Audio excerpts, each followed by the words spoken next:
രാത്രിയിൽ ഞങ്ങളൊരു കറി ഉണ്ടാക്കിക്കൊണ്ടിരിക്കുകയാണ് കേട്ടോ. കറി ഉണ്ടാക്കണത് എന്തുകൊണ്ടാണെന്ന് വെച്ചാൽ നമ്മളുടെ ചേന കൊണ്ടാണ്. ചേന കൊണ്ട് കറിയല്ല ഇത്, നല്ല അടിപൊളി ഒരു റെസിപ്പിയാണ് കേട്ടോ ഇത് ചേനയുടെ, അല്ലേ അമ്മ? എനിക്ക് കുഞ്ഞുനാളി മുതൽ ഏറ്റവും ഇഷ്ടമുള്ള അമ്മ ഉണ്ടാക്കണതിൻ്റെ അകത്ത് ഏറ്റവും ഫേവറേറ്റ് ആയിട്ടുള്ള, അല്ലേ? എനിക്കിതുണ്ടെങ്കിൽ വേറെ ഒന്നും വേണ്ട, അത്രയ്ക്ക് ടേസ്റ്റാണ് ഇത്. ഇത് നല്ല ക്യൂബ് പോലെ, അല്ലേ? ഇങ്ങനെ ചതുര കട്ടകൾ പോലെ അല്ലേ കിടക്കുന്ന ഒരു ഐറ്റമാണ് ഇത് ചേനയുടെ. അതിനത് അമ്മ ചേന ചെത്തിയിട്ട് ഞങ്ങൾ ഇച്ചിരി ചേന, ഞങ്ങൾക്ക് കുറച്ച് ഇന്ന് രാത്രിയിലേക്ക് വേണ്ടി മാത്രം മതി. അപ്പോൾ അതുകൊണ്ട് എന്തോരം ചേനയുണ്ടോ? ഇത് 1/4 കിലോ അല്ലേ? 1/4 കിലോ ചേനയുണ്ട്. ചേനത് അമ്മ മുറിക്കുമ്പോൾ ഇത് കണ്ടോ, ഈ ഒരു കനത്തിലാണ് കേട്ടോ മുറിക്കുന്നത്. ഇനി ഇതിനിങ്ങനെ ക്യൂബായിട്ട് കട്ട് ചെയ്യുക. അപ്പോൾ ഈ ഒരു കനത്തിൽ ഇത് മൊത്തം ഇങ്ങനെ കറക്റ്റായിട്ടിരിക്കും.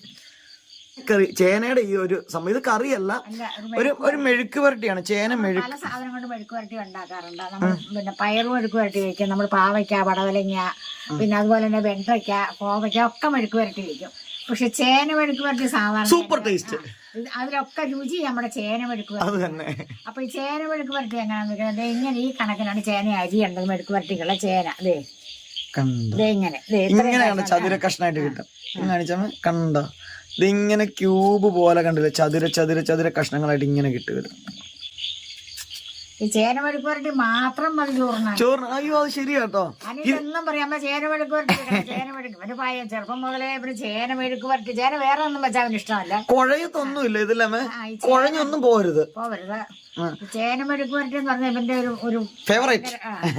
ഇതുണ്ടല്ലോ, ഇതിങ്ങനെ വെച്ച് കഴിയുമ്പോൾ ഇങ്ങനെ കഷ്ണമായിട്ട് തന്നെ കിടക്കണം, അല്ലാണ്ട് ഇത് ഉടയാനൊന്നും പാടില്ല, അല്ലേ? ഉടഞ്ഞേ പോകുമ്പോൾ ഇത് ഓരോ കഷ്ണം ഇങ്ങനെ ഓരോ കഷ്ണമായിട്ട് തന്നെ കിട്ടണം. അപ്പൊ നമ്മൾ ചേന മൊത്തം ഇങ്ങനെ കഷ്ണമാക്കി എടുത്തിട്ടുണ്ട്. ഇത് നന്നായിട്ടൊന്ന് 2-3 വെള്ളം ഒന്ന് കഴുകിക്കൊണ്ട് വരാം. അതെ, നമ്മളുടെ ചേന നന്നായിട്ട് കഴുകി വൃത്തിയാക്കി എടുത്തു വെച്ചിട്ടുണ്ട്. ഇനി എന്തൊക്കെയാണ് ചെയ്യാൻ? വട്ടക്കല്ലിലോട്ട് കുടഞ്ഞിടാം. ഇത് വട്ടക്കലത്തിൽ വെക്കണം കേട്ടോ. കുക്കർ പരിസരത്ത് പോലും പോകാൻ പാടില്ല, അല്ലേ? കുക്കർ എന്നുള്ള പേര് പോലും പറയാൻ പാടില്ല, അല്ലേ? കുറച്ച് ചേനയുള്ളു. അപ്പൊ ഇതിനകത്ത് നമ്മളിപ്പോ ചേർക്കാൻ പോകുന്നത് എന്തിനാ, കുറച്ച് ഉപ്പ ഇടാവുള്ളൂ. ചേന വെന്ത് കഴിയുമ്പോൾ ചേനയ്ക്ക് ഉപ്പ് ഭയങ്കരമായിട്ട് പിടിക്കുന്ന സാധനം. അപ്പൊ നമ്മളിപ്പോ കുറച്ച് ഉപ്പിടുക. ഇത് എത്ര ഉപ്പ് മതി? എന്തോരം?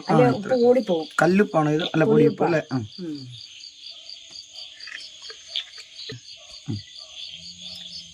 ഇത്രയും മഞ്ഞൾപ്പൊടി അല്ലേ? മാത്രമേ ഉള്ളൂ. അപ്പൊ ഇനി നമ്മൾ ഇതിനകത്ത് വേറെ ഒന്നും ഇപ്പൊ നമ്മൾ ചേർക്കുന്നില്ല. ഇതെല്ലാം അവിടെ പെരട്ടി മഞ്ഞൾപ്പൊടി മാത്രല്ലേ, മുളക് പൊടി ഇടത്തില്ല അല്ലേ? ഇനി ഇവനെ അടുപ്പേ വെച്ച് നമ്മളൊന്ന് നന്നായിട്ട് വേവിച്ചെടുക്കും. വെള്ളം ഒഴിക്കണ്ടേ? പിന്നെ വെള്ളം ഒഴിക്കണം അല്ലേ? ഇത്രയും വെള്ളവും കൂടെ നമ്മൾ ഒഴിച്ചു.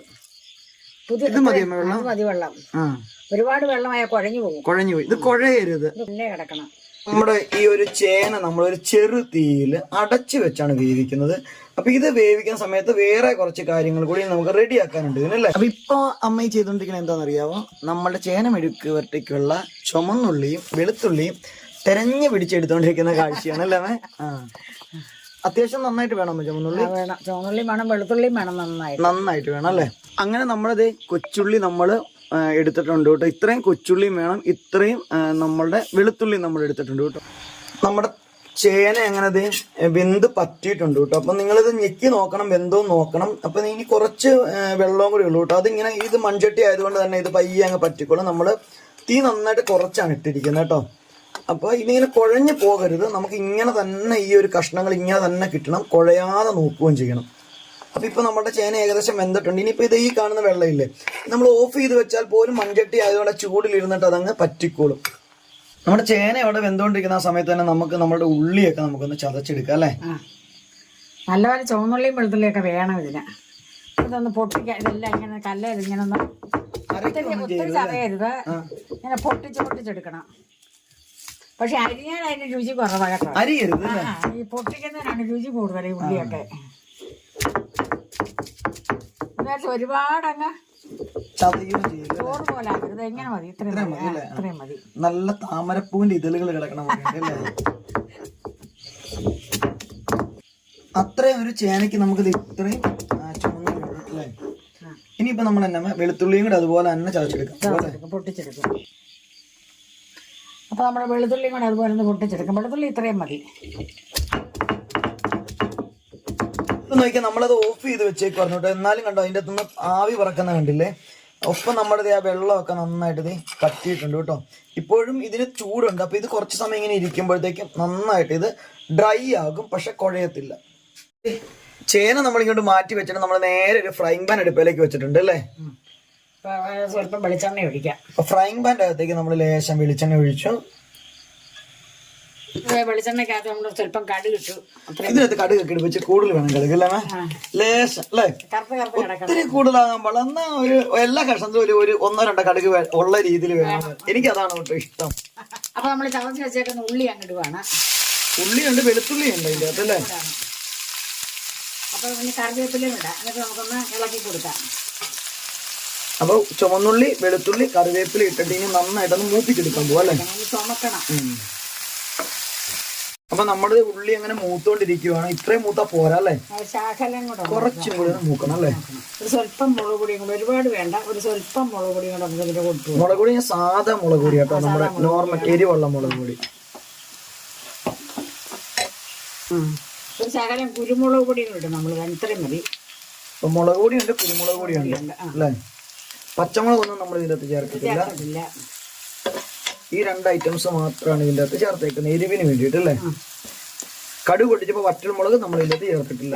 അപ്പൊ നമ്മൾ ഇനി ചേന ഇടണം. അപ്പൊ ഉള്ളിയൊക്കെ നല്ല ഇപ്പൊ ഉള്ളിയൊക്കെ ഏകദേശം ഒന്ന് സെറ്റ് ആയി അല്ലേ? ആ കുരുമുളകിന്റെ ഒക്കെ മണമൊക്കെ മൂത്ത് വന്നു. അപ്പൊ നമുക്ക് ചേന അങ്ങോട്ട് ഇടാം. കണ്ട വെള്ളമൊക്കെ വന്നില്ല, മൊത്തം പറ്റി.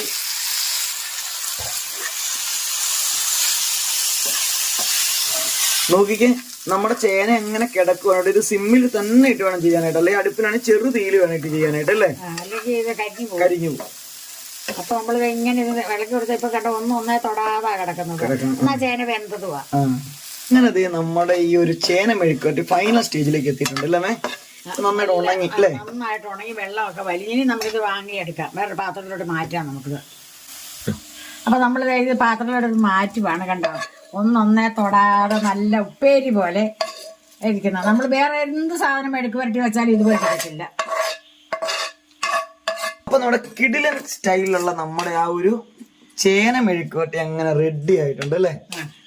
അപാര രുചിയായതിന് കേട്ടോ. ആ വെളുത്തുള്ളിയുടെ ആ ഉള്ളി, ചുമന്നുള്ളി ചതച്ചതും ഒക്കെ, പിന്നെ നമ്മൾ ആ കുരുമുളകും വറ്റൽമുളകിന്റെ പൊടിയൊക്കെ ഇട്ടു. അപ്പൊ നമ്മുടെ മെഴുക്ക് പുരട്ടി അടിപൊളി മെഴുക്ക് പുരട്ടിയായിട്ടിരിക്കുന്നുണ്ട്. നല്ല നല്ല ഭയങ്കര രുചിയായിട്ടിത്. നമ്മൾ ഇതെല്ലാം വെച്ച് നോക്കണം. അപ്പൊ നിങ്ങൾ ഇതെല്ലാം വെച്ച് നോക്കുക. ഉള്ളിയും വെളുത്തുള്ളിയും അത്യാവശ്യം വേണം, എന്നാലാണ് അതിന്റെ ടേസ്റ്റ് കറക്റ്റ് ആയിട്ട്. കുക്കറിനകത്ത് വേവിക്കാൻ ചെയ്യരുത്. നമ്മൾ കലത്തിൽ തന്നെ അല്ലെ വേറെ അലുമിനിയം പാത്രത്തിൽ എന്തെങ്കിലും അവരവരുടെ ഇഷ്ടമുള്ള പാത്രത്തിൽ വെക്കാം. കുക്കറിൽ മാത്രം വെക്കരുത്. വേറെ ഏത് പാത്രത്തിലായാലും വെച്ച് ചെറു തീയെ കടന്ന് ഇത് വെന്ത് അങ്ങനെ എടുക്കണം. അപ്പൊ നിങ്ങൾക്ക് ഇഷ്ടപ്പെട്ടെങ്കിൽ ഇപ്പൊ തന്നെ ലൈക്കും കമന്റും ചെയ്യുക. അതോടൊപ്പം തന്നെ ചാനൽ സബ്സ്ക്രൈബ് ചെയ്യാതാണ് നിങ്ങൾ കാണണമെങ്കിൽ ജസ്റ്റ് ഒന്ന് സബ്സ്ക്രൈബ് ചെയ്ത് നമ്മളെ സപ്പോർട്ട് ചെയ്യണം, ഹൈപ്പ് ചെയ്യണം. പിന്നെ എന്തായാലും നിങ്ങൾ കമന്റ് പറയണം കേട്ടോ, കമന്റ് എഴുതണം. നമുക്ക് കമന്റ്സ് നിങ്ങൾ എല്ലാവരും ലൈക്ക് ചെയ്യാറുണ്ട്, പക്ഷെ കമന്റ്സ് ഭയങ്കര കുറവാണ് കേട്ടോ. അപ്പൊ എല്ലാവരും കമന്റ് ചെയ്യാനായിട്ട് ഒന്നും കൂടെ ഓർമ്മിപ്പിക്കുകയാണ്. അപ്പൊ കമന്റ്സ് ചെയ്യണമെന്ന് ഓർമ്മിപ്പിക്കുകയാണ്. പിന്നെ പറയുന്നു. അപ്പൊ അതുപോലെ പിള്ളേർക്കെല്ലാം ഭയങ്കര ഇഷ്ടപ്പെടും കേട്ടോ ഈ മെഴുക്ക്. ശരി, അത് അതിന്റെ കാരണം എന്താ വെച്ചിട്ടുണ്ടെങ്കിൽ നമ്മളുണ്ടല്ലോ ഈ ഉരുളക്കിഴങ്ങൊക്കെ ഫ്രൈ ചെയ്യുന്ന പിള്ളേർക്ക് ഇഷ്ടമല്ലേ അല്ലേ? ഉരുളക്കിഴങ്ങ് ഫ്രൈ അതുപോലെ തന്നെ ഇരിക്കും കേട്ടോ ഇത്. അപ്പൊ അതുപോലെ ടേസ്റ്റ് ഉള്ള ഒരു സാധനമാണ് ഇത്. അപ്പൊ നിങ്ങൾ ഇതുപോലെ ചേന മെഴുക്ക് പുരട്ടി ഉണ്ടാക്കുക. അപ്പൊ നിങ്ങൾക്ക് ഇഷ്ടപ്പെട്ടെന്ന് ഞാൻ വിശ്വസിക്കുന്നുണ്ട്. അടുത്തൊരു വീഡിയോ വരുന്നവരെ എല്ലാവർക്കും നന്ദി, നമസ്കാരം.